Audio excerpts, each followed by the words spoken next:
қиыншылықтан құтыла алмай жүрсің бе, немесе дұшпаныңнан құтыла алмай жүрсің бе, онда осыны жаса.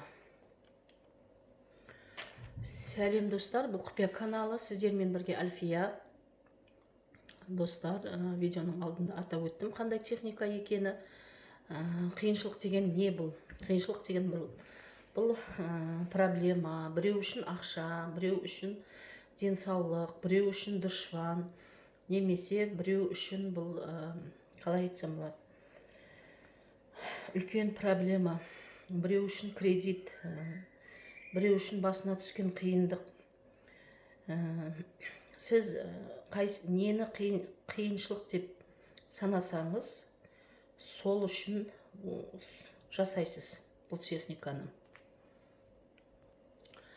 Бұл техниканы любой кезде жасай бересіз, жылына неше рет жасағыңыз келсе жасай бересіз, ешқандай шектеу жоқ, айға күнге байланысты емес, тек қана новолуние күні жасамау керек. Бұл техниканы, новолуние дегеніміз, ол жаңа ай туғанда жасауға болмайды, басқа кездерде бұл техниканы жасай беруге болады. Достар, көп сөйлемей іске көшейін. Ол үшін бізге осындай любой 3 тиын керек. Менде 50 теңгеліктер бар екен. Негізі майда тиын алған жақсы. Менде майда тиын болмағандықтан 50 теңгеліктер алдым. Сосын любой цветі любой бола береді, түсі. Осындай жіп керек, натуральный жіп керек, синтетика жарамайды. Тоқыма жіптерде болады, бірақ синтетика болмау керек. Мен мынандай осындай ақ жіп алдым, оның түсі маңызды емес. Сосын мынандай свеча керек, восковая немесе церковный свеча керек. Менікі мына үлгі үшін тек қысқасын алдым. Сіздер жаңасын сатып алуларыңыз керек. Восковой немесе церковный. Міндетті түрде басқа кезде бұл техника жұмыс жасамайды. Қазір ана жіпті проблемаңызды байлап, осы свечамен жағып жіберуіміз керек. Барлығын түсіндіріп өтемін.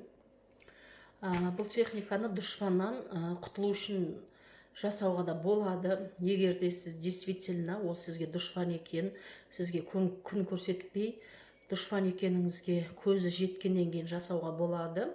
Бірақ өзіңіз біреуді дұшпан санап, ол адамға жамандық ретінде жасасаңыз, онда өзіңізге қайтып келеді. Сондықтан бірінші ол дұшпанға жасамастан бұрын көз жеткізіп алуыңыз керек. Немесе бұны қиыншылық проблемаларға жасайтын техника. Тиынды аласыз да осылай бір-бірінің үстіне қойып қоясыз, міне, мен қойып атқан сияқты. Сосын оны свечаны үстіне бекітуіміз керек. Міне осылай қылып, мен мына свечаны бекітіп алдым. Мен свечаны тиынның үстіне бекітіп алдым. Астын кішкене жағып, жұмсартып, тиынның үстіне бекітіп аласыз. Одан кейін сіз свечаны жағуыңыз керек. Свечаны жағасыз. Жаққан бойдан сіз дауыстап елестетуіңіз керек. Қандай қиыншылықтан құтылғыңыз келеді, қандай проблемадан құтылғыңыз келеді. Немесе қай дұшпаннан құтылғыңыз келеді, сол адамның түрін елестетесіз. Егер проблемаңыз болса, сол проблемадан құтылып отырғаныңызды елестетесіз де дауыстап, сондай мен кредитімнен құтылып, осы қиыншылықтан құтылып жатырмын деп дауыстап айтасыз. Дауыстап айтқаннан кейін дұғаны бір рет оқисыз. Оқып болғаннан кейін мынаны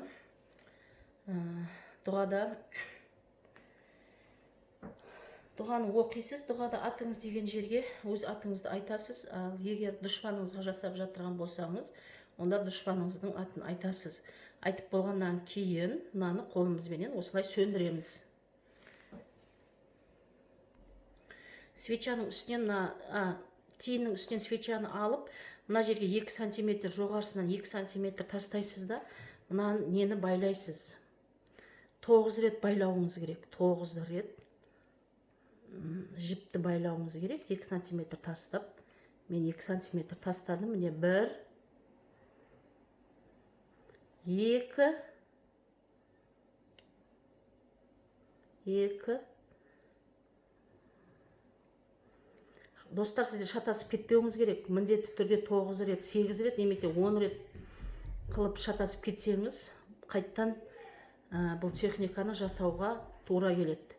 Мен сізге тек үлгі ретінде көрсетіп жатқан үшін мен санаған жоқпын, бірақ сіздер міндетті түрде 9 түйін жасауыңыз керек. Себебі қазір қиыншылықтың барлығын осы неменен жағып жіберетін боламыз. Мен мынаны орнына қоясыз, міне осындай дәл мен істеген сияқты қылып орнына қоясыз да свечаны жағасыз. Свечаны жағасыз. Свеча жанып келіп, мына жіпке келген кезде, жіпті жаға бастаған кезде сіз жаңағы проблемаңызды тағы дауыстап айтасыз да, сондай проблемадан құтылып жатырмын деп. Сосын дұғаны 9 рет оқисыз. Дұғаны 9 рет оқуыңыз керек. Мына мына жіпті полностью жағып жіберу керек. Жіпті полностью жағып, мына тиынге дейін полностью свеча жанып болу керек. Соны қадағалауыңыз керек. Мен міне әлі күтіп тұрмын. Қазір мына жіпті жағып бастаған кезде мен проблеманы көзіме елестетіп, дауыстап проблемамды осылай отрабатывать етем. Сондай кредитіне құтылып жатырмын, немесе басыма түскен осы бәле қиыншылықтан құтылып жатырмын деймін да, 9 рет дұғаны оқимыз. Дұғада атыңыз деген жерге атыңызды айтасыз. Егер дұшпаныңыздан құтылғыңыз келіп жатырса, дұшпаныңыздың атын айтасыз.